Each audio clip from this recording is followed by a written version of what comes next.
Le Renault Captur, c'est l'une des stars parmi les petits SUV. Il a été restylé en 2017, mais c'est en 2018 que sa gamme de motorisation a évolué, en tout cas en essence. Le 1,2 litre TCE a été remplacé par le 1,3 litre TCE.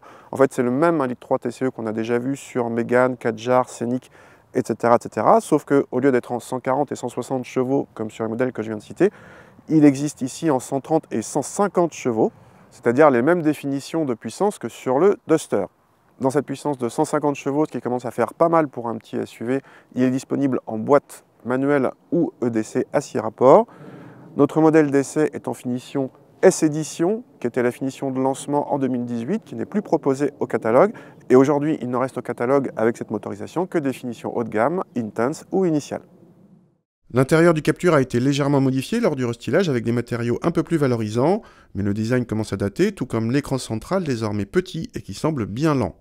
On garde quand même la bonne idée de la grande boîte à gants coulissante et l'équipement a un tout petit peu progressé avec l'arrivée de la surveillance des angles morts, mais toujours pas de freinage automatique d'urgence.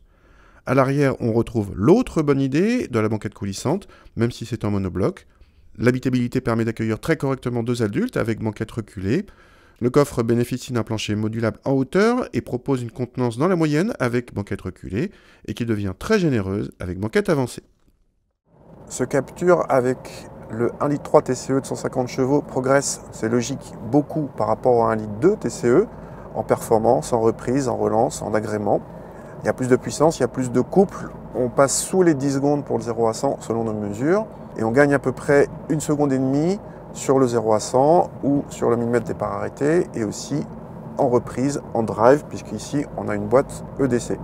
1,5 seconde, ça change pas mal de choses. Ça donne une belle allonge à ce Captur. Du côté de la boîte, on retrouve la EDC à 6 rapports qui n'est pas forcément la plus rapide des boîtes à double embrayage, mais qui est plutôt convaincante par sa douceur. On est un petit peu déçu par le côté châssis où il n'y a pas de changement par rapport aux autres Capturs. Donc on a un train avant qui est presque un petit peu débordé par la vigueur du 1,3 litre TCE et puis pas très dynamique.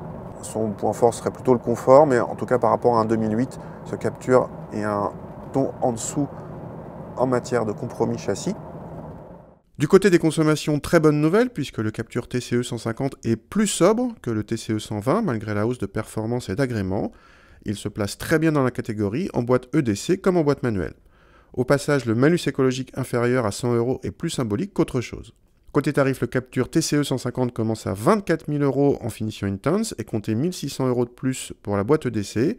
C'est proche du Seat Arona TA650 et moins cher qu'un T-Roc TA650, mais ces derniers sont plus agréables en châssis et plus modernes à l'intérieur.